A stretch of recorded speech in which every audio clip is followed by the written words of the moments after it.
आप सभी मित्रगणों का हार्दिक अभिनंदन है। डीटीए भागलपुर देखते हैं आज तीसरी कक्षा एनसीईआरटी ईवीएस नोट्स और अध्याय 5वां क्लास 4 की नोट्स हम लोग अध्ययन कर रहे हैं। क्लास 4 एनसीईआरटी और उसका 5वां अध्याय अनीता की मधुमक्खियां। देखें, मेरा नाम अनीता कुशवाहा है। क्या नाम है साहब इनका? अनीता कुशवाहा। ये कहाँ की रहने वाली हैं? मुजफ्फरपुर जिले के बोचाहा गांव में। मुजफ्फरपुर जिले के बोचाहा गांव। तो बोचाहा गांव कहाँ है? मुजफ्फरपुर में। ये मुजफ्फरपुर ना बिहार में है, आप जानते ही हैं। मैं कॉलेज में पढ़ती हूँ, स्कूल के बच्चों को पढ़ाती भी हूँ। मैं मधुमक्खी पालने का भी काम करती हूँ। इतना सब कर पाना मेरे लिए आसान नहीं था। जब मैं छोटी थी तब दिन भर बकरियां चढ़ाती थी। मेरे भी स्कूल जाने का मन नहीं करता था। माँ पिताजी को लड़कियों का स्कूल जाना पसंद नहीं था। देखिए, लड़कियों का स्कूल जाना पसंद नहीं था तो कहीं ना कहीं यह भी गर्ल स्टार से संबंधित है, यानी चमकते हुए सितारे। लड़कियों का पहले विद्यालय जाना पसंद नहीं था। क्या कहेंगे समाज वाले, नाक कट जाएगी, कुछ ऊंच नीच हो जाएगी। तो इसी प्रकार से कई चैप्टर आपके दिए गए जिसमें लिंग पूर्वाग्रह को चुनौती दी गई है। लिंग पूर्वाग्रह को चुनौती दी गई है। यह एक सच्ची घटना है। अनीता कुशवाहा एक चमकता सितारा, गर्ल स्टार। चमकते सितारे उन साधारण लड़कियों की असाधारण कहानियां हैं। चमकता सितारा, गर्ल स्टार क्या है साहब? असाधारण कहानी।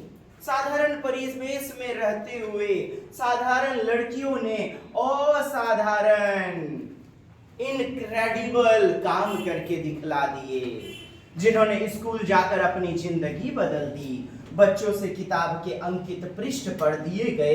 भारत के नक्शे में बिहार ढूंढने को कहें तो हम लोग भी नक्शे के माध्यम से पढ़ेंगे इसको कि प्रत्येक राज्य कहाँ कहाँ किस ओर स्थित हैं। अनीता की मधुमक्खियां। स्कूल जाना एक सपना।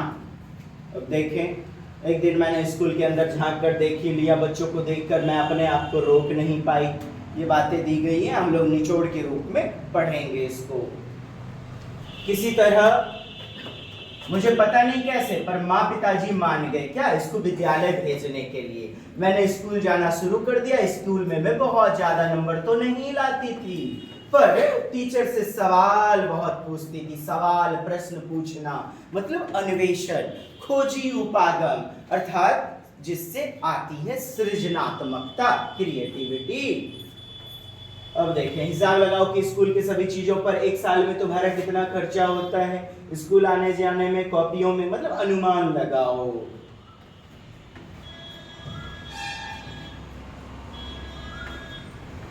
बच्चों के 2 समूह बनाओ स्कूल में, तो समूह बना करके अधिगम करवाया जाए। इससे ज्ञान रोचक पूर्ण होता है और संदर्भगत होता है। संलग्न, बाह्य जिंदगी से संलग्न रूप में होता है।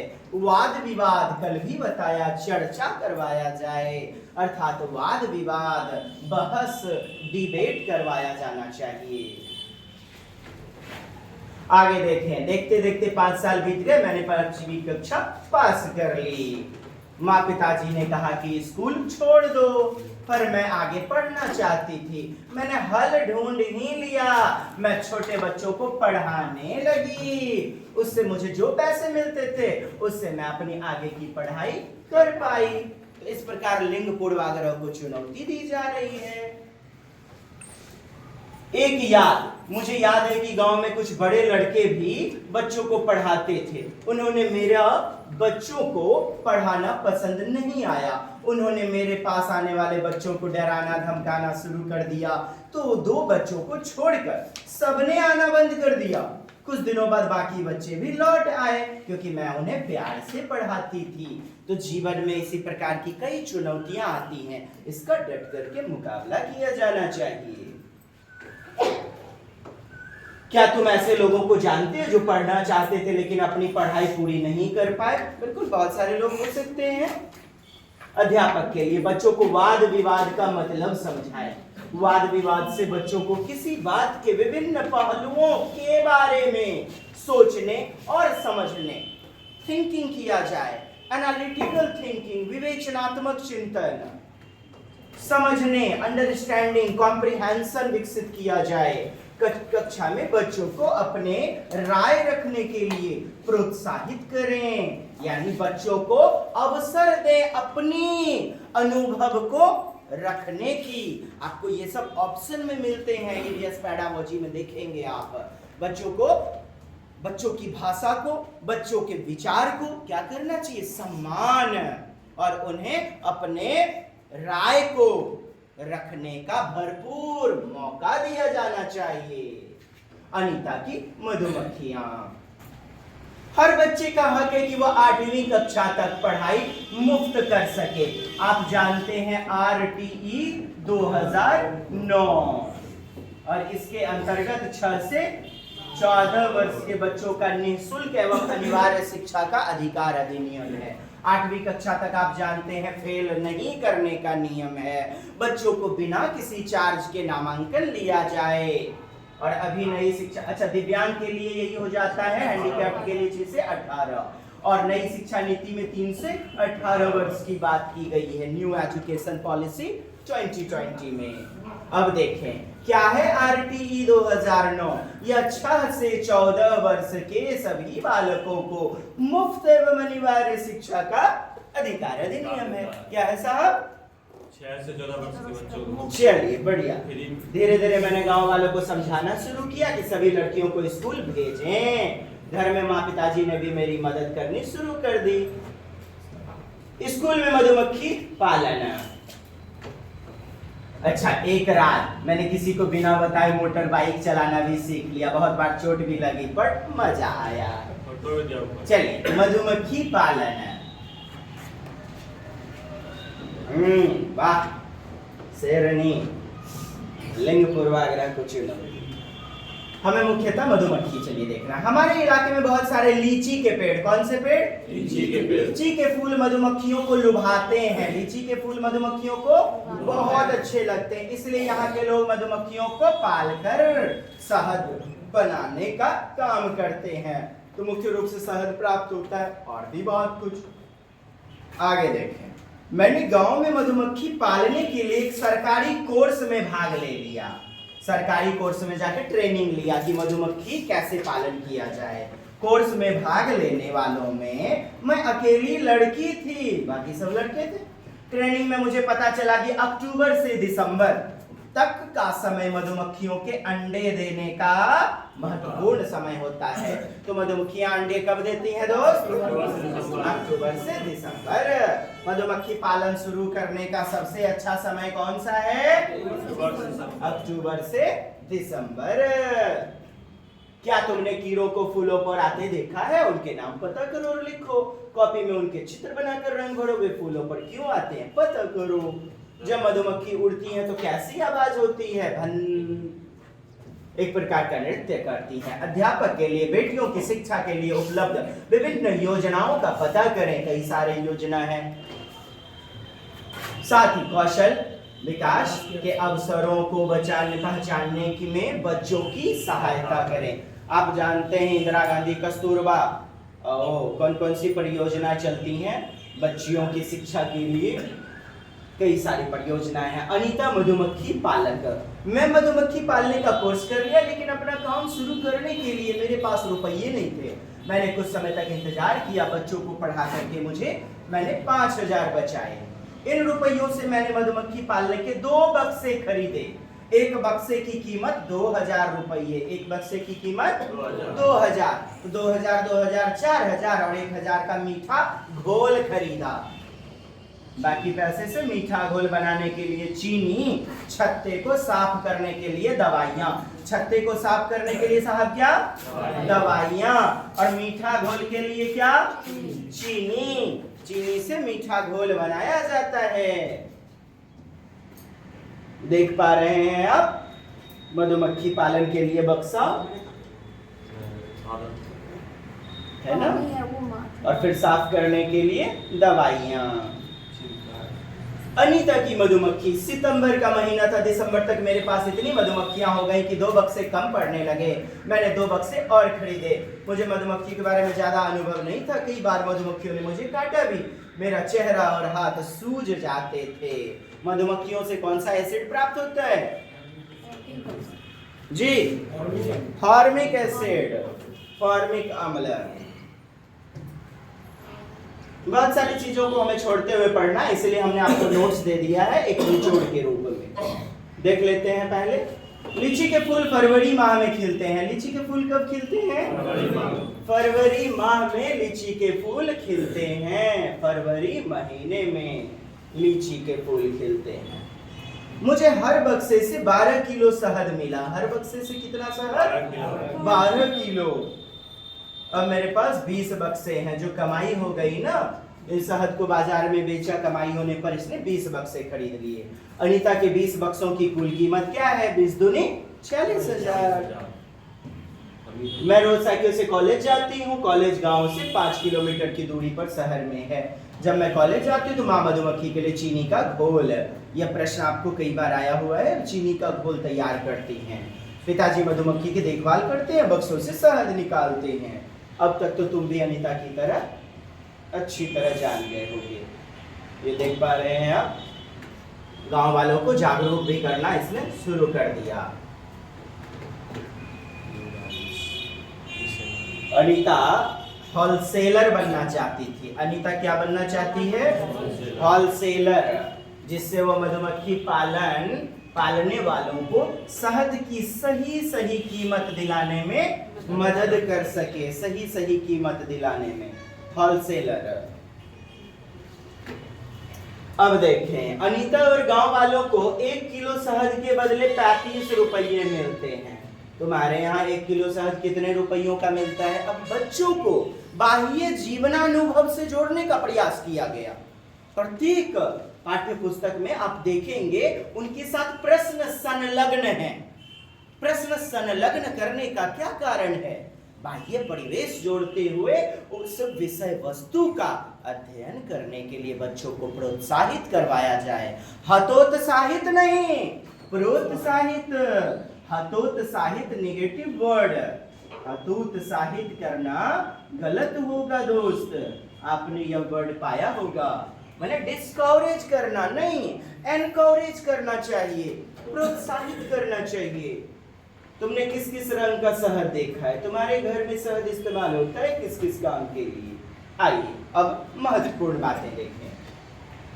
हर छत्ते में एक रानी मक्खी होती है। कितनी रानी मक्खी? मात्र एक, 2 नहीं।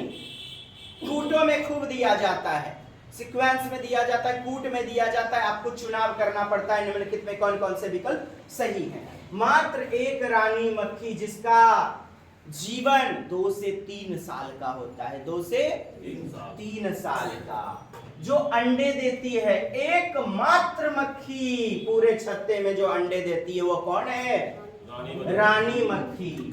छत्ते में कुछ मोर मर्दबा वाला मधुमक्खी भी होती है, मेल वाली मधुमक्खी भी होते हैं कुछ। कितने?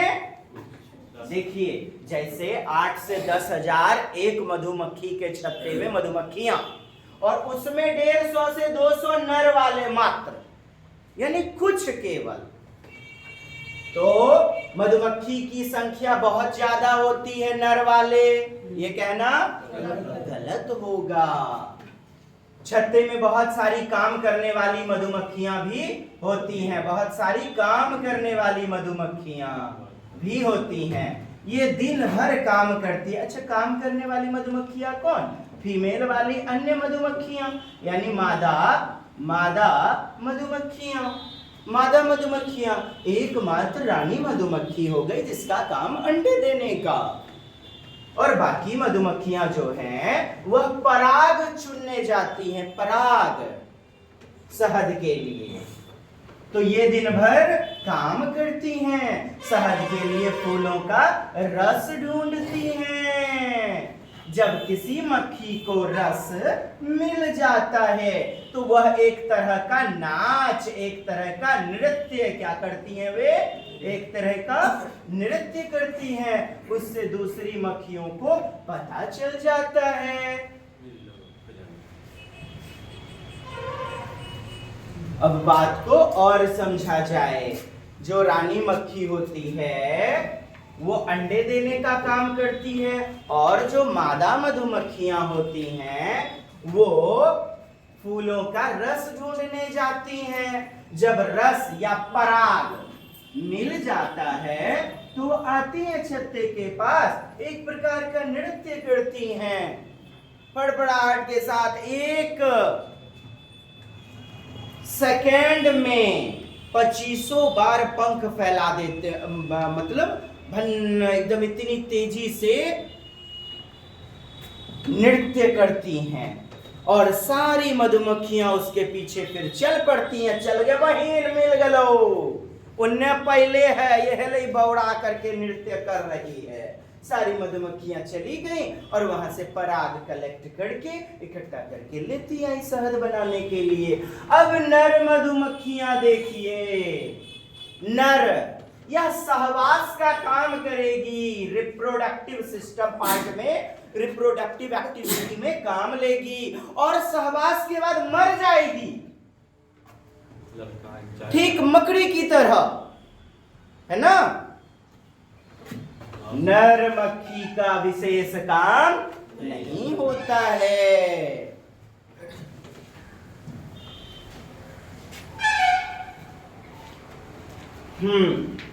अब पुनः आगे देखें। बाकी ये डिटेल इतना ही नहीं, और भी कुछ आपको पढ़ना पड़ेगा जो कि हमने नोट्स में वर्णन किया है।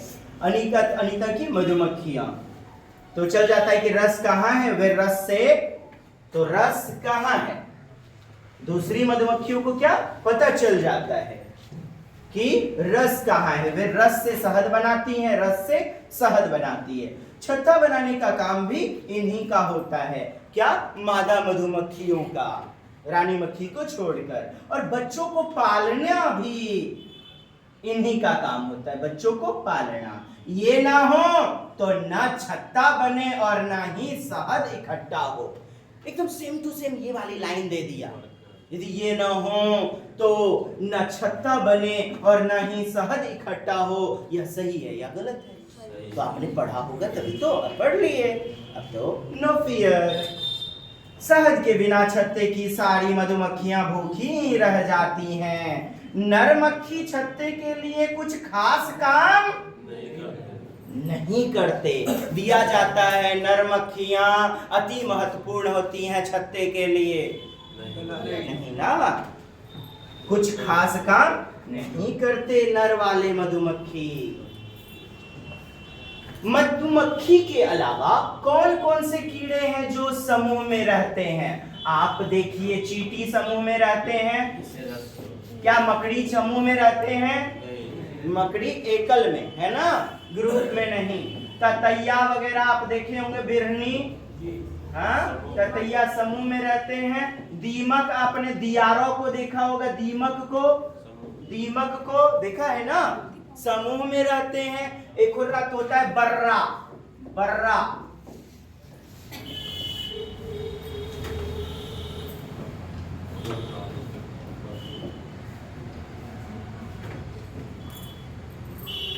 खैर बताएंगे बाद में। तो चींटी के जैसा ही समूह में मधुमक्खी के जैसा ही और कौन कौन से समूह रहते हैं समूह में, ग्रुप में, आपको चुनने के लिए प्रश्न दे दिए जाते हैं, देखा होगा आपने। मधुमक्खी की तरह ही चींटियां भी मिलजुल कर रहती हैं, ग्रुप में रहती हैं। सभी चींटियों का काम बटा होता है, चींटियों का काम बटा होता है। रानी चींटी, रानी मधुमक्खी, रानी चींटी, सिपाही चींटी बिल का ध्यान रखती हैं, और काम करने वाली चींटियां भोजन ढूंढती हैं, बिल तक लाती हैं। काम करने वाली मधुमक्खियां, अन्य जो भी फीमेल मधुमक्खियां, सॉरी चींटियां हैं, भोजन ढूंढने का काम करती हैं, जैसे आपने देखा मधुमक्खी में। अन्य जो भी मादा मधुमक्खियां हैं वो जाती हैं, पराग इकट्ठा करके लाती हैं। ये ना हो तो ना बनेगा छत्ता और ना बनेगा शहद और भूखे ही रह जाएंगी। आपने देखा काम करने वाली चींटियां भोजन ढूंढकर बिल तक लाती हैं। दीमक और ततैया, ततैया वही जो है ना मधुमक्खी का छोटा मौसेरा चचेरा फुफेरा भाई बहन होगा, छोटा छोटा टाइप का ततैया भी इसी तरह समूह में रहते हैं। क्या साहब? समूह में रहते हैं। तो आपको एनसीईआरटी में दे दिया है दीमक और ततैया, लोग इसको पढ़ते नहीं या फिर पढ़ाते नहीं तो छूट जाता है। तुमने चींटियों का बिल कहां कहां देखा है? अब देखिए, सृजन कीजिए ज्ञान का, पूर्वानुमान से जोड़िए। तुम्हें क्या लगता है किस तरह की चीजों पर चींटियां ज्यादा आती हैं? मीठी चीजों पर ना। चींटियां की कतार को देखो और बताओ उनका रंग कैसा है। अच्छा, एक कतार में चलती हैं, एक पंक्तिबद्ध चलती हैं ना। क्या तुम्हें कभी चींटी ने काटा है? कैसी थी वह? काली या भूरी, छोटी या मोटी, या किसी और तरह की? क्या चींटी तुम्हारे पास आती है? कब? जब वो छत्ता उजाड़िएगा। देखिए कैसा प्रकाशित प्रश्न है। कुछ छोटी और बड़ी चींटियों को ध्यान से देखो। चींटी के कितने पैर? प्रश्न पूछ लिया ऑनलाइन परीक्षा में। चींटी के कितने पैर होते हैं? देखिए देखिए, हमने नोट्स में आपके वर्णन किया हुआ है सबसे नीचे यहाँ पर कि चींटियों को 3 जोड़ी में पूछ ले तो 3 जोड़ी पैर होते हैं, बोले तो 6 पैर होते हैं। चींटियों को कितने पैर होते हैं साहब? 3 जोड़ी पैर होते हैं, 6। समूह में रहने वाला अब नहीं होगा। कौन नहीं होगा? मकड़ी। मकड़ी तो 6 पैर याद रखना है।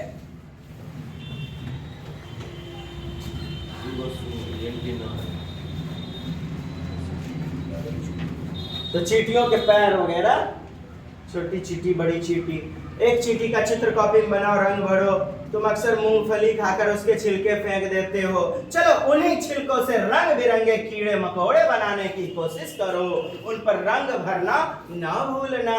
बच्चों को लेखन गतिविधि सबसे पहले कैसे शुरू करवाया जाए?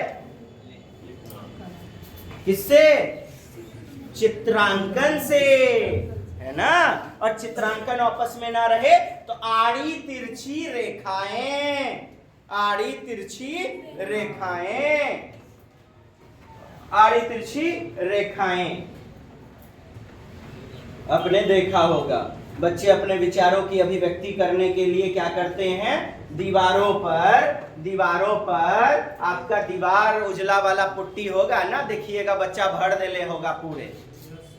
तो अपने विचारों की अभिव्यक्ति करता है साहब वो, अपने विचारों की अभिव्यक्ति ये आड़ी तिरछी रेखाएं दर्शाती हैं। आइए देखते हैं अब मुख्य बातों को। अनीता कुशवाहा बिहार के मुजफ्फरपुर जिले के बोचाहा गांव में रहती थीं। अब संक्षिप्त में देख लें जल्दी से। कॉलेज में पढ़ती एवं स्कूल में पढ़ाती थीं। इसे माँ, पिताजी और 2 छोटे भाई हैं। इसे माँ, पिताजी और 2 छोटे भाई हैं।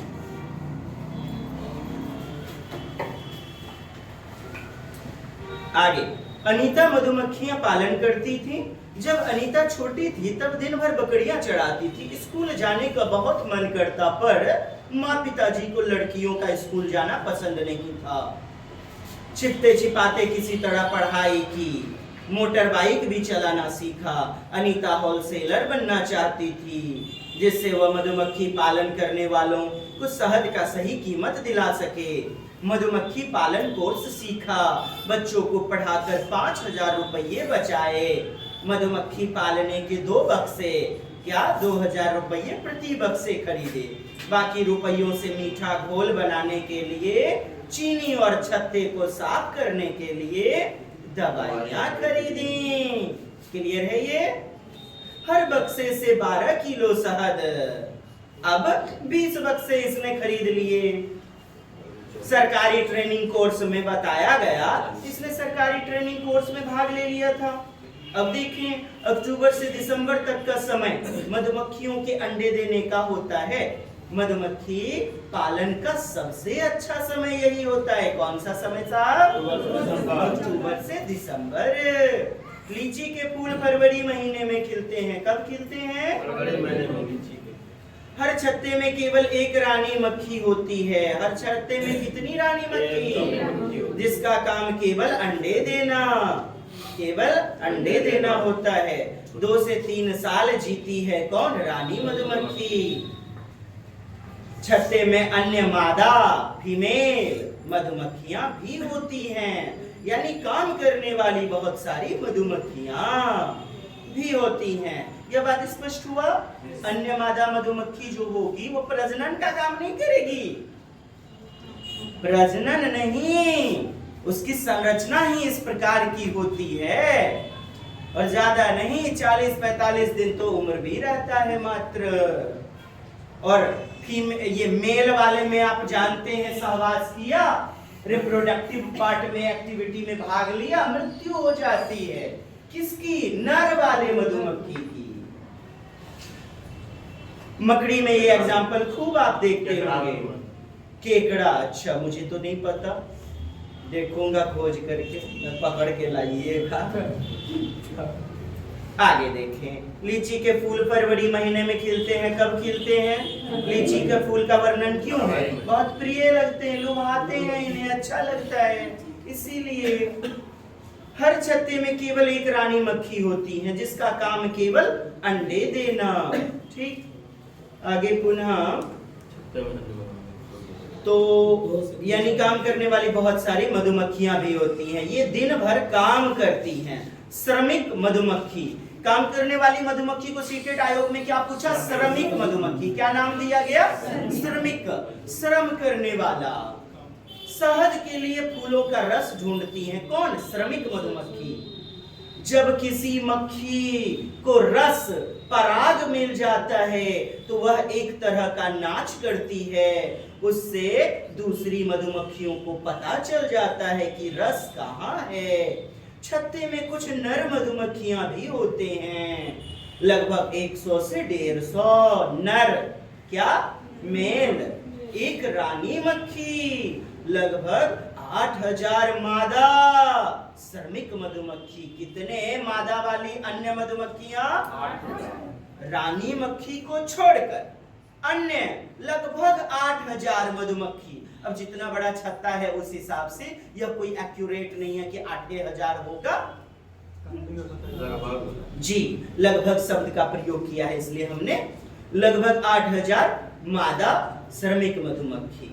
ठीक, मैंने क्या लिखा? मेरे द्वारा, not according to any other, मतलब एनसीईआरटी प्रमाणित नहीं है, मेरे द्वारा। आपके लिखे हाई बात हम समझावल तोरा लिखलियों। देखिए, एक तो होता ही है, आपको कुछ चीजें अपनी विषय वस्तु से जोड़कर समझनी होंगी। आपने देखे होंगे ईवीएस में बहुत सारे प्रश्न, तो समझेंगे तभी तो इस बात को। आगे देखें, नर का काम केवल सहवास होता है, जिसके बाद ये मर जाते हैं अपन द्वारा। आगे बढ़े, श्रमिक मधुमक्खियां, मादा मक्खियां रस से शहद को कई जगह रॉयल जेली, रॉयल मतलब राजसी, जेली भी कहा जाता है। क्या कहा जाता है?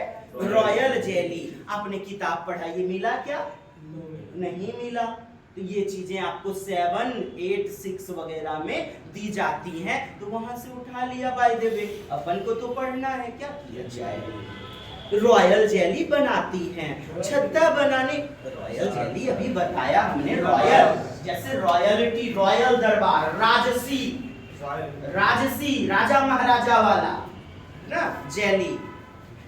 बनाती है। छत्ता बनाने का काम भी इन्हीं का होता है। किनका? श्रमिक मधुमक्खी, मादा मधुमक्खी जो और सारी होती हैं। और बच्चों को पालना भी, ये ना हो तो ना छत्ता बने और ना ही शहद इकट्ठा हो।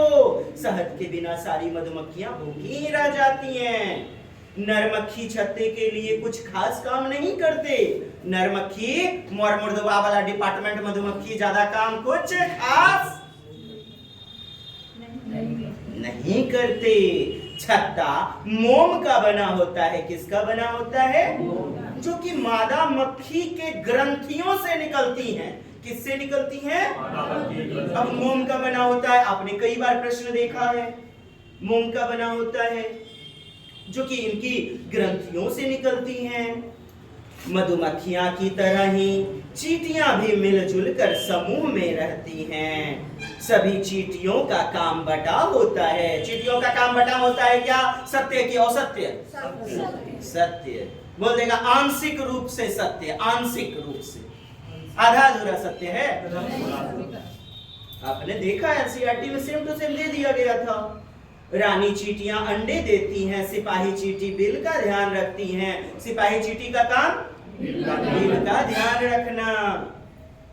मुख्यतः मेल वाली जो चींटियां हैं, और काम करने वाली चींटियां भोजन ढूंढकर बिल तक लाती हैं। नोट, दीमक और ततैया, ततैया बर्रा भी इसी तरह समूह यानी ग्रुप में रहते हैं। चींटी को 3 जोड़ी, बोले तो 6 पैर होते हैं। नोट, मकड़ी नहीं होगा समूह में रहने वाला, वो एकल वर्ग में रहने वाला होगा।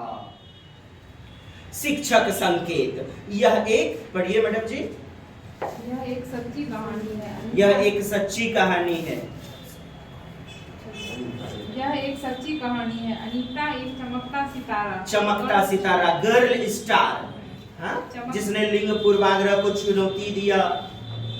चमकते सितारे, सितारे उन साधारण लड़कियों की असाधारण कहानियां हैं। उन साधारण लड़कियों की असाधारण कहानी है। इतनी मार्ग में बाधाएं आती हैं, फिर भी वो रुकती नहीं, थमती नहीं और कुछ इतिहास रच देती हैं, जिन्होंने स्कूल जाकर अपनी जिंदगी बदल दी। तो इसी प्रकार अफसाना मंसूरी आपने देखा होगा, चैप्टर फांदली दीवार, फांदली दीवार, अफसाना मंसूरी। बास्केटबॉल स्टेडियम आपने देखा होगा, पढ़ा होगा, आपके 5 क्लास के एनसीईआरटी में शायद है। तो ये सब क्या है? लिंग पूर्वाग्रह को, जो शुरू से स्त्रियों के प्रति भेदभाव होता आ रहा है, उसको चुनौती देने वाले ये सभी गर्ल स्टार हैं, है ना? खैर, झांसी की रानी तो आपके चैप्टर में नहीं है, हमें तो 3, 4, 5 के चैप्टर से लेना है। कई सारे अध्याय मिलेंगे जहां से आपको प्रश्न पूछे जाते हैं। चमकते सितारे, गर्ल स्टार किन्हें कहा जाता है? तो जिन्होंने लिंग पूर्वाग्रह को चुनौती नहीं, यही नहीं, केवल अनीता ही नहीं, बहुत सारे, जैसे हमने बताया फांदली दीवार 2007 में न्यूज़पेपर में छपा, अफसाना मंसूरी, बास्केटबॉल स्टेडियम, बच्चू खान प्लेग्राउंड स्टेडियम, देखा होगा आपने। चलिए, क्या बोले साहब? अमृता बिश्नोई भी होगा।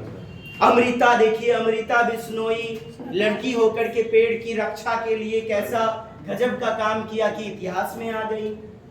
और बताइए, और कोई विशेष बात? कैसा लगा आपको यह चैप्टर? अच्छा लगा कि? चलिए जी, मिलते हैं अगली दमदार कक्षा में। तब तक के लिए जय हिंद, जय भारत, वंदे मातरम। डीटीए भागलपुर सीटेट की दुनिया में हर कदम आपके साथ, बेहतरीन रिजल्ट की ओर। मनाली चौक, भागलपुर।